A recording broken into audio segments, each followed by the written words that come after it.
Leitura do livro A História de um Anjo, A Vida nos Mundos Invisíveis, de Roger Bottini Paranhos.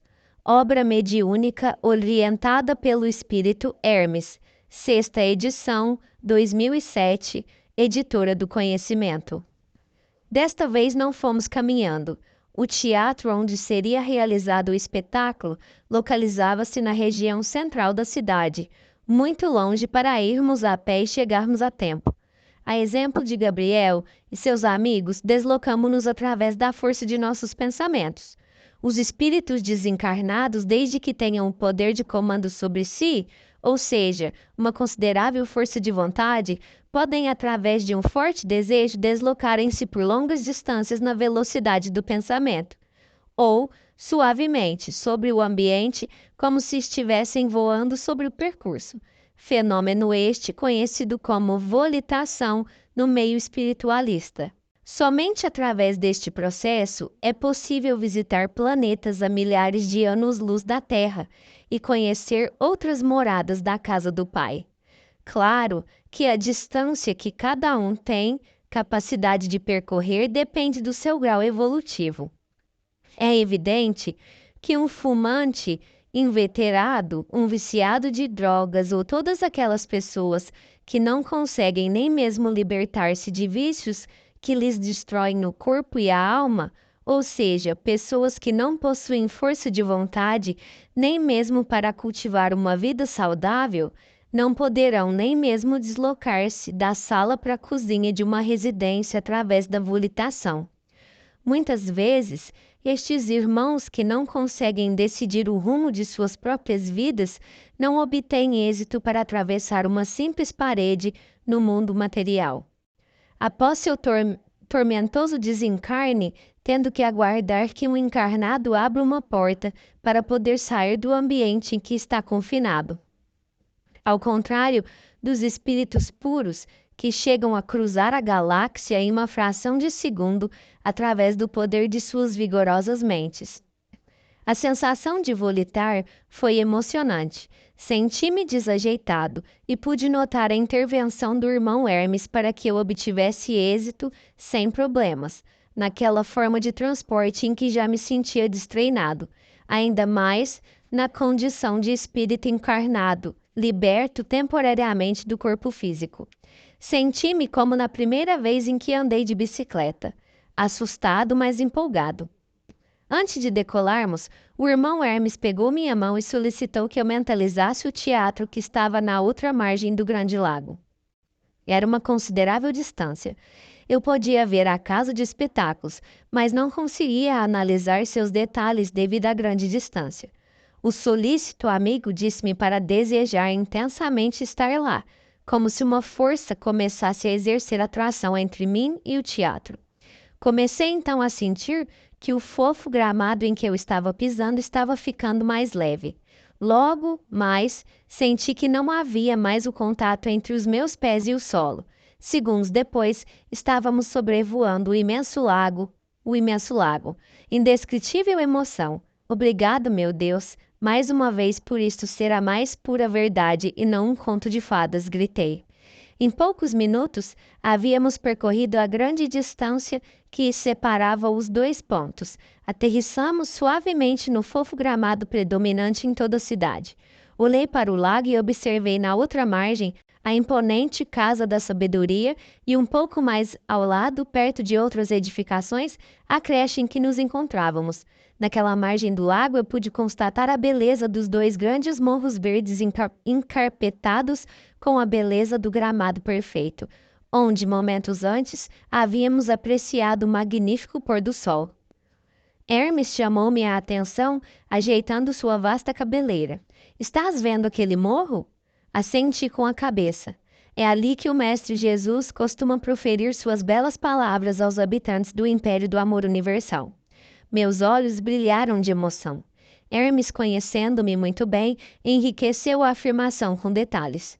De vez em quando, Jesus visita esta cidade para estabelecer diretrizes e confraternizar com seus moradores. O adorável amigo olhou para o monte como se o Messias lá estivesse e continuou. O governador deste mundo Sobe no pico do monte, humildemente como fazia há 2000 anos na antiga Judéia. Os habitantes cercam o sopé do morro, reproduzindo a cena bíblica do Monte Tabor. Aliás, nome desta elevação às margens do Grande Lago. O ambiente, Roger, continuou Hermes, fica tomado de milhares de pessoas em silêncio aguardando as palavras e as bênçãos de nosso irmão maior. Voltando de sua viagem mental, Hermes disse-me o que eu queria ouvir. É mais um momento maravilhoso que esta cidade nos propicia, mas não fiques triste com essa expressão de quem perdeu valiosa pérola, porque tu irás presenciar uma destas maravilhosas palestras do mestre. Como me sentia bem na companhia daquele incansável amigo. Eu estava em um ambiente diferente, longe de casa, inseguro, mas ele passava uma sensação de infinita paz e bem-estar, que eu procurava converter em segurança e confiança. Fiquei feliz em saber que voltaríamos àquele local para assistir uma pregação do próprio Cristo. Também por poder ver aquela região com a luz do dia. Apesar da competente iluminação das árvores e flores à noite, eu não poderia deixar de ver toda aquela beleza sob a luz do sol. Caminhamos então alguns passos até as portas do teatro. Impressionei-me com o tamanho. Aliás, tudo é monumental nesta cidade. Os habitantes, muito amigos, possuem uma vida social intensa. As noites são utilizadas geralmente para o lazer construtivo, ou seja, diversão aliada à instrução. Portanto, as casas de espetáculo ficam completamente lotadas, ao contrário da terra, onde existem noites frias e chuvosas e povoadas de assaltantes. No Império do Amor Universal e em todas as cidades astrais de paz e de luz, as noites são sempre estreladas como o tradicional clima primaveril e com a mais absoluta paz e segurança, convidando os cidadãos a participar das saudáveis diversões que a cidade oferece. Estes fatores é que motivam a construção de casas de espetáculo daquele porte, com capacidade para mais de 300 mil espectadores perfeitamente acomodados. Na entrada principal, observa-se um amplo salão onde identificam-se os diversos acessos para os corredores que circundam todo o anfiteatro. Os espectadores que chegam com antecedência geralmente ficam neste salão, conversando até o momento do espetáculo. Já os que se encontram muito atarefados chegam em cima da hora, materializando-se através da volitação espiritual nos assentos disponíveis. E como trata-se de espíritos de elevado quilate espiritual, ninguém chega atrasado, buscando evitar o inconveniente incômodo gerado pelos atrasos. Apesar de poderem se materializar nos devidos assentos, sabem o quanto devem respeitar o seu semelhante, tanto da plateia quanto do palco. A máxima, não faças aos outros o que não queres que te façam, é muito observada pelos cidadãos de esferas paradisíacas, e são estas pequenas atitudes que tornam estes mundos perfeitos e tão diferentes de nosso primário plano físico.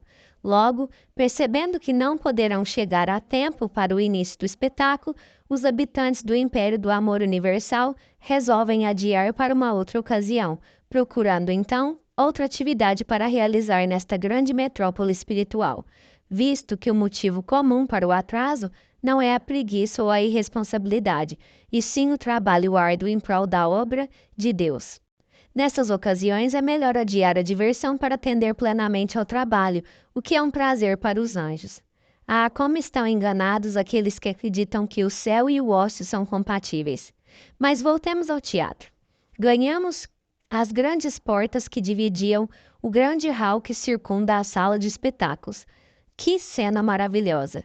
Um monumental anfiteatro com milhares de assentos confortáveis confeccionados com aquele mesmo estranho material semelhante ao mármore. No centro, o grande palco de proporções faraônicas.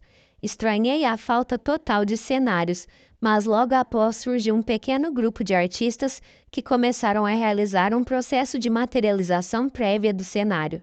Segundo me explicou Hermes, através de suas vigorosas mentes preparavam as energias para o espetáculo vivo. A aurora para o terceiro milênio. O nome do espetáculo prometia. As dimensões e os preparativos eram dignos de um mega show.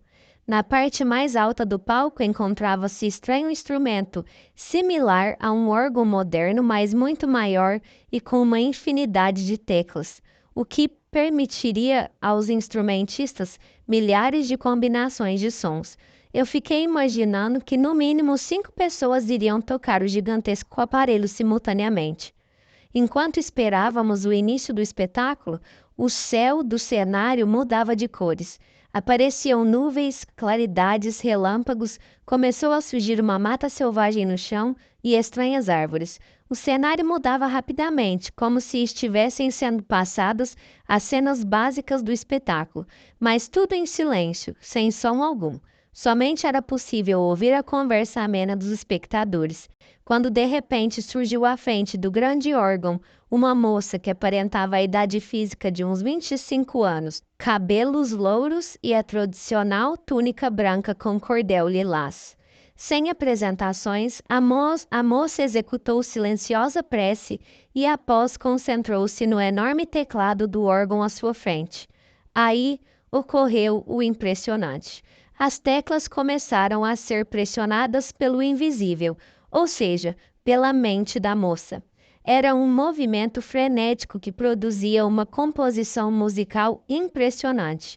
O mais interessante é que ninguém cantava, mas havia no âmago da música uma voz quase imperceptível cantando, narrando o espetáculo.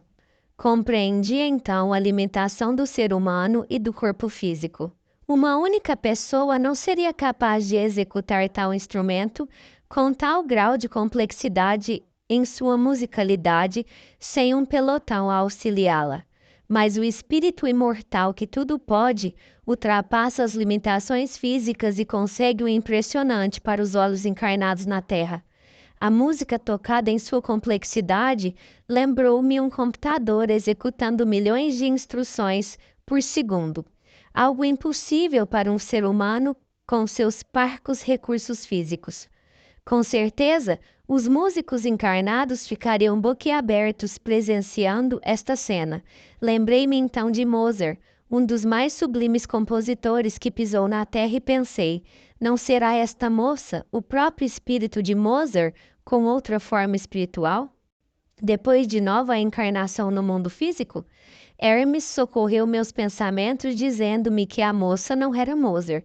O grande compositor residia também em cidades de luz no plano espiritual, e ele tocando aquele instrumento me enlouqueceria com as riquezas de som que produziria, levando-me a um grande êxtase musical.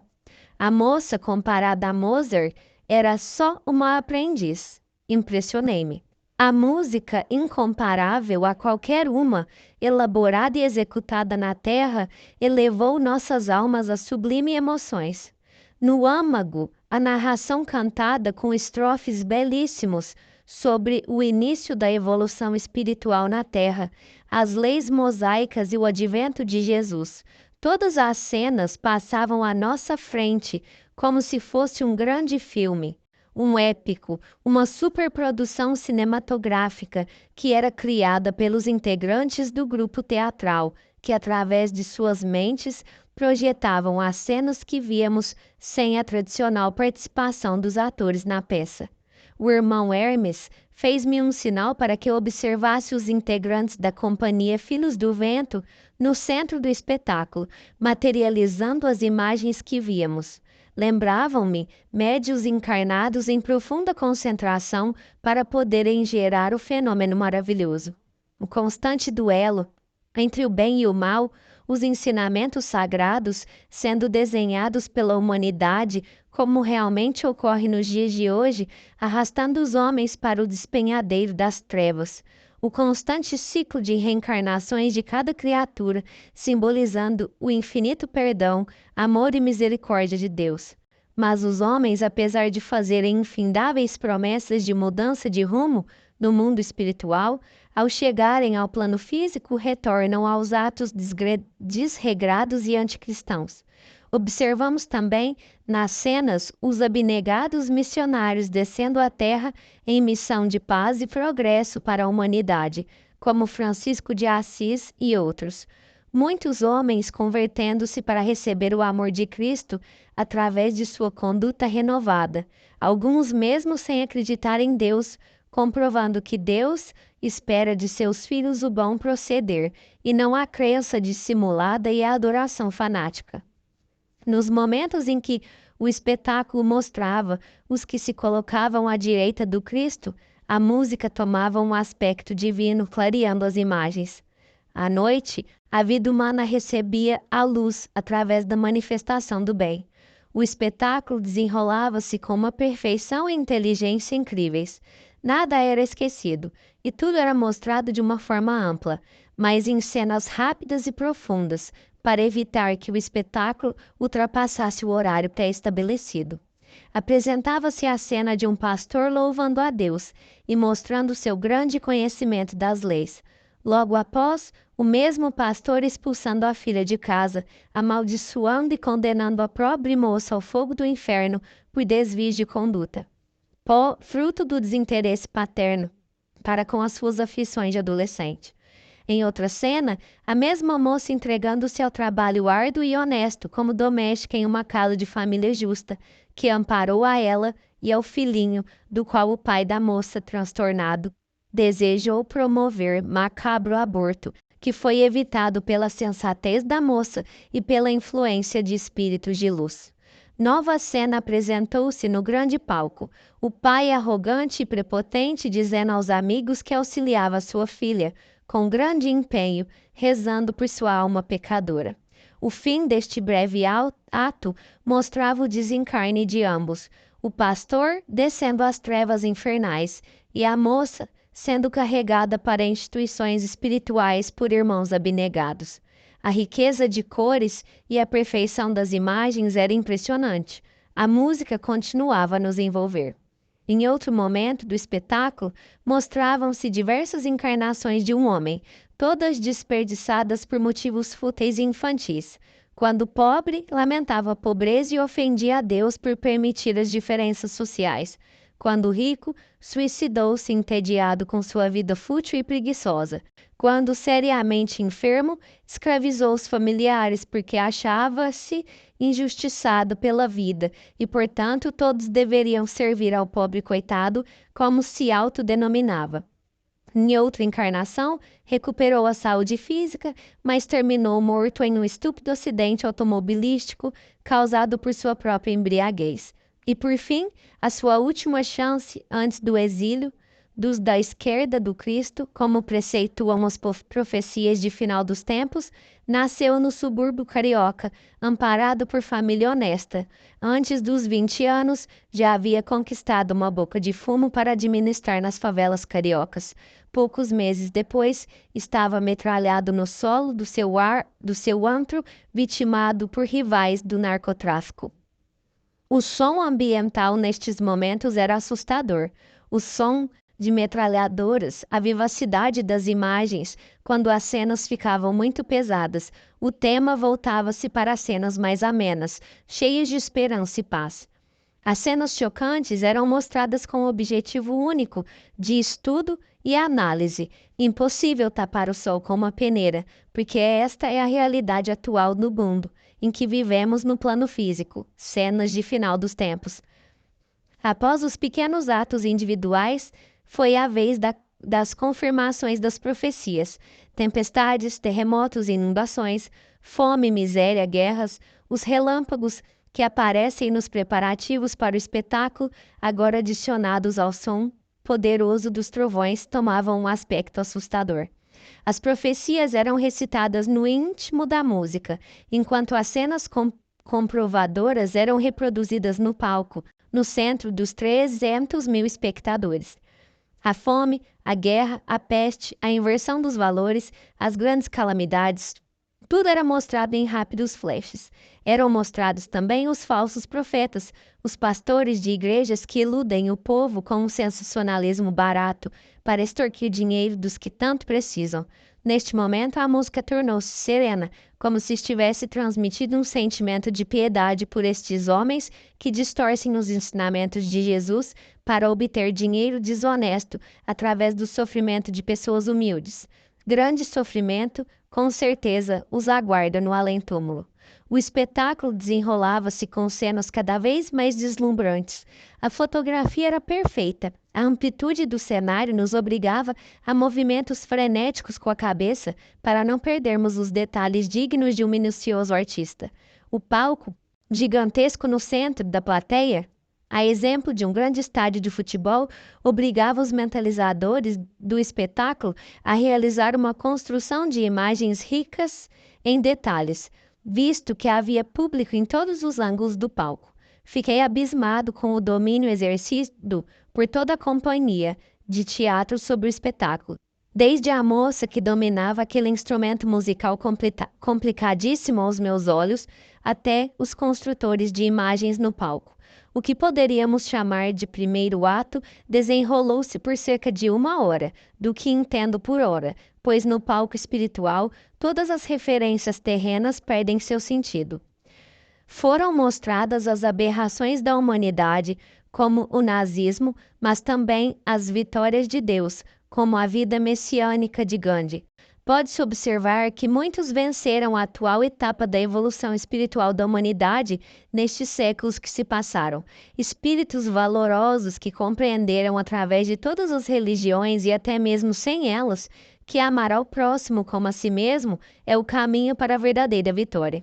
Hoje, esses vitoriosos de Deus que cultivaram na terra uma vida de amor e de paz residem nos planos espirituais superiores ou no reino dos céus, como queiram chamar. São apenas palavras que representam a mesma verdade incontestável. Esses irmãos apenas aguardam a entrada na nova era para reencarnarem e produzirem um verdadeiro progresso para a humanidade, construindo um novo mundo sobre as cinzas deixadas pelos exilados do juízo final.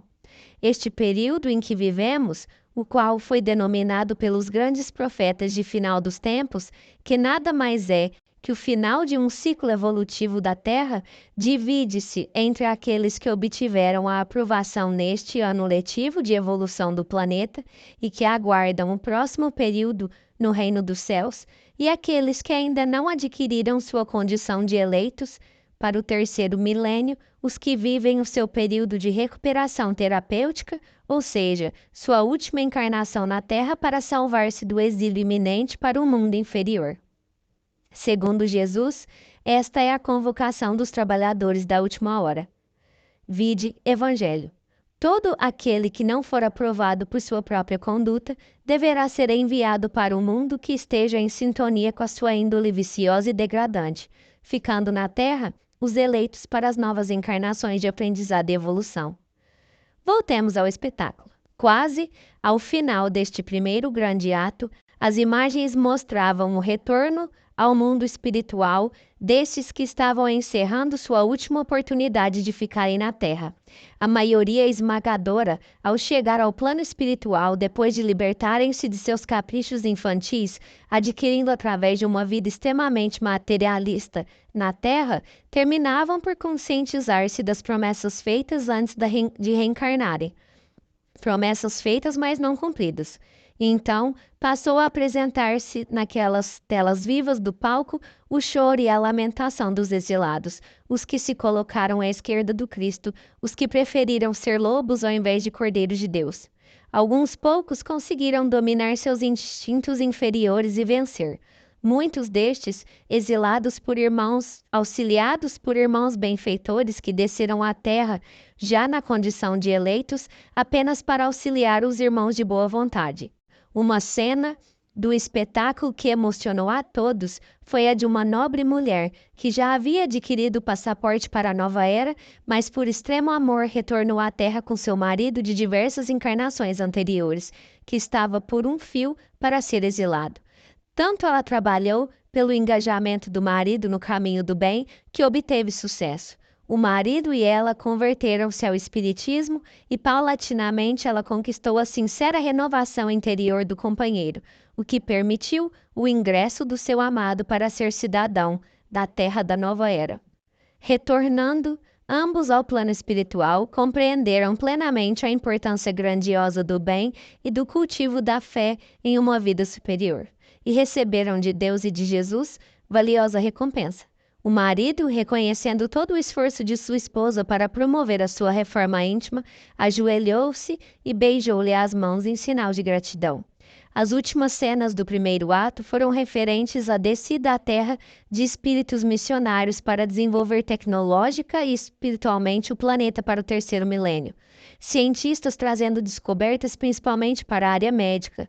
Também foi mostrado o desenvolvimento de formas alternativas de energia e diversas descobertas que as almas dedicadas aguardavam ansiosamente a autorização de Jesus para descer ao mundo e revelar.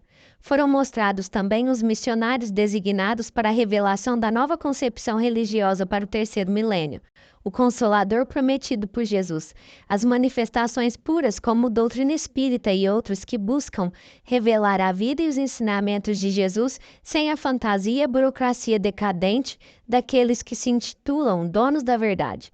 A revelação de ensinamentos que libertarão os homens da cegueira espiritual, fazendo-os compreender os mecanismos da vida criada por Deus. O único dos missionários ainda encarnado dos que foram projetados no espetáculo e de quem podemos revelar o nome segundo orientações dos espíritos amigos foi Chico Xavier. No final desta etapa do espetáculo, surgiu uma grande luz nas zonas de trevas, o que propiciou uma cena comovedora. Uma multidão de sofredores, com os corpos ilameados, com as roupas rasgadas e com expressões de cansaço nos rostos disformes, todos com os olhos inchados de tantas lágrimas. Todo o orgulho e toda a vaidade dos que se achavam donos do mundo e que acreditavam que a vida deveria ser vivida de forma que atendessem plenamente a seus desejos, sem preocupar-se com seu semelhante. Um dos homens, apesar da roupa em frangalhos, portava ainda na cintura um telefone celular. Vi o momento em que ele lançou ao chão com raiva o aparelho e vi seu olhar que traduzia a enfermidade das riquezas materiais. Onde estava agora aquele orgulho, aquela infeliz vaidade, aquela prepotência, aquela falsa visão de uma vida ideal? A cena lembrou-me a passagem do Evangelho na qual Jesus recebe a humanidade no dia do juízo e lhes diz que todo aquele que o vestiu, que lhe deu de comer, que lhe deu de beber, receberia o seu reino. E um dos que ouviam pergunta: Senhor, quando te vestimos, quando te demos de comer e beber? E Jesus responde: Toda vez que o fizeste a um desses pequeninos irmãos, a mim o fizeste. Infelizmente, aqueles que ali estavam desconheciam o significado da palavra caridade e jamais haviam assistido a alguém em nome de Jesus. Tantos séculos de desprezo e desrespeito para com Deus e Jesus. Jamais haviam acreditado em Deus verdadeiramente, apenas simulavam uma falsa crença quando alguma pessoa desconhecida desencarnava. As tradicionais palavras, ele deve estar com Deus, ou então nos momentos de dificuldade, Deus vai nos ajudar. Mas nos momentos de paz e riqueza, somente pensavam em extravasar os instintos inferiores, o sentimento de ódio e inveja, a maledicência, prejudicar o próximo em benefício próprio. Tudo para si, nada para o seu semelhante. Estas eram sempre as ordens do dia. A cena entristeceu o teatro. A imagem viva daquele povo sofrido no centro do palco, em um ambiente sujo e escuro, iluminado apenas pela grande luz que surgiu em cima de suas cabeças. Muitos ali presentes dedicaram séculos para auxiliar a estes que estavam sendo mostrados no palco. Tudo parecia em vão, mas não era. Na vida imortal, nós adquirimos luz, por etapas. Aquela etapa na Terra ficaria marcada naquele povo exilado, preparando-os para a nova caminhada que deveriam empreender. Eles sentiam que a perda do paraíso terra estava próxima. Sentiam isto no fundo da alma. Morderam a maçã do pecado e, como na lenda de Adão e Eva, deveriam perder a beleza e o progresso tecnológico do paraíso terra. Após alguns minutos de silêncio, uma voz ecoou no anfiteatro. Era a primeira voz direta do espetáculo que, até o momento, somente a narração no âmago da música identificava a articulação de palavras. Meus filhos, era a voz de Cristo, eu tinha certeza. Estava sendo reproduzida fielmente pelo grande órgão dirigido pela bela moça, que ficava em um elevado em um elevado do palco. Termina aqui o prazo para a renovação interior, segundo as leis do Criador. Irmãos abnegados, esforçaram-se para fazer da terra um mundo de paz, mas nem todos quiseram vencer suas imperfeições do espírito. Alguns alimentaram o ódio e o egoísmo, a inveja e todos os sentimentos inferiores do espírito, e, portanto, deverão viver em um mundo onde o progresso ainda dormita. O exílio dos que se negaram ao progresso mostra a misericórdia e a justiça de Deus. Para os que ficam na terra, a paz para a manutenção do progresso e da felicidade, tão rara nos dias atuais. Pois para que a paz se mantenha em um ambiente tecnologicamente avançado, é necessário que o espírito esteja liberto das inferioridades que geram intrigas, guerras e desavenças. Para os que partem para o exílio, a certeza da grande oportunidade de viver em um mundo sem conforto e sem facilidades, o que geralmente convida as almas vacilantes para as paixões inferiores, alimentando as tendências negativas dos espíritos invigilantes. A falta de recursos de toda ordem e o perigo constante que rondará a todos na nova morada fará com que desenvolvam o espírito de solidariedade e respeito mútuo, estimulando-os para o trabalho honesto, que enobrece a criatura e conduz todos à almejada felicidade.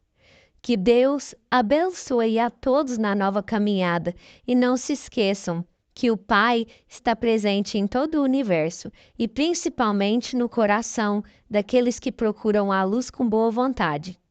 Os espíritos abnegados estarão amparando a todos na nova caminhada, onde terão novos instrutores. Orem e peçam a intervenção divina para que conquistem forças para a renovação de suas vidas. Ao perceberem que era o fim do pronunciamento e libertos da forte energia magnetizadora de Jesus que lhes prendia a língua, a turba enlouqueceu, rompendo o silêncio. Muitos choravam desesperadamente. Podíamos ouvir frases soltas na balbúrdia ensurdecedora.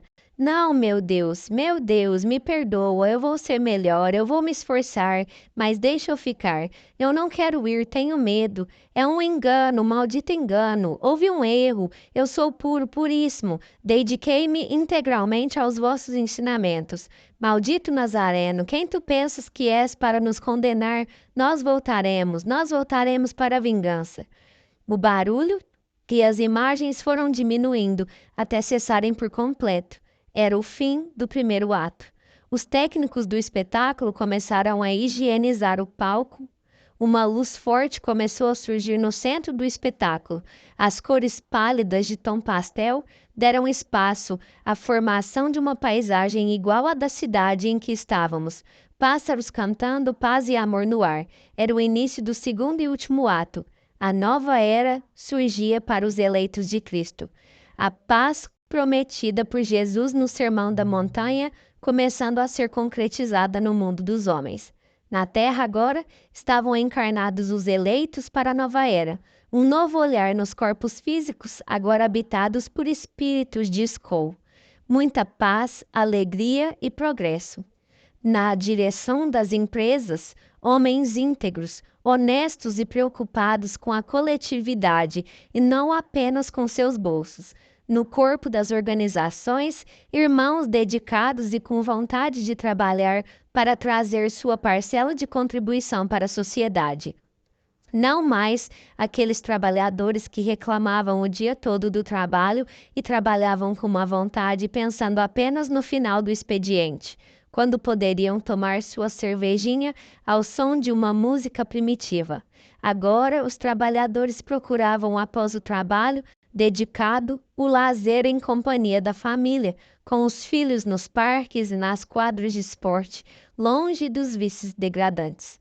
Na direção dos países, não víamos mais, nas cenas do espetáculo, os políticos corruptos e prepotentes. Foram todos exilados. Agora, políticos trabalhadores e preocupados com o bem comum, sem a avidez por dinheiro que não lhes pertence às verbas públicas, começaram a seguir o caminho devido. Os meios de comunicação deixaram então de escravizar o povo com suas notícias tendenciosas. Eles, na nova era, não mais atendiam aos grupos de interesses, passando a atender única e exclusivamente à verdade e ao bem-estar cristão. Capitalismo, comunismo e socialismo tornavam-se palavras do passado. As cenas demonstravam não existir mais ambição doentia por dinheiro e consumos fúteis.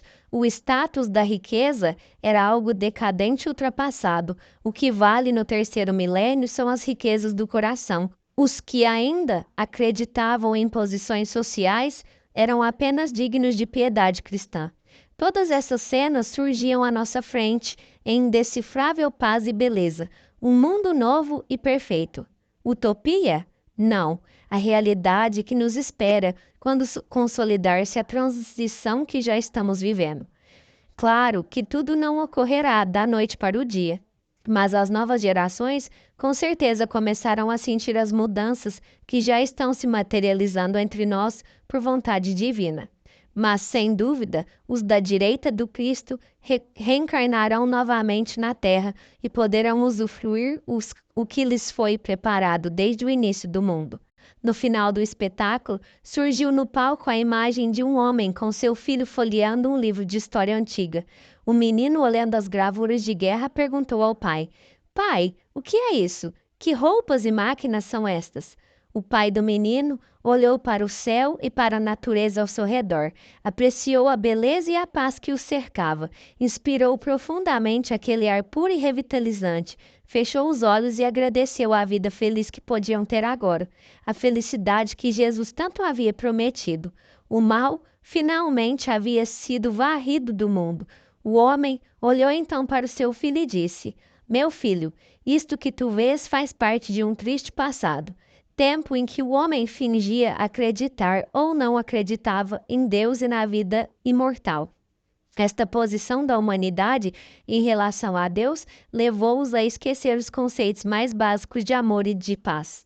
O pai do jovenzinho esboçou um sorriso e continuou: Mas hoje em dia nós cremos com convicção em Deus, em Jesus e na vida imortal. Isto faz-nos mais fortes e otimistas e principalmente faz-nos respeitar e amar nosso semelhante.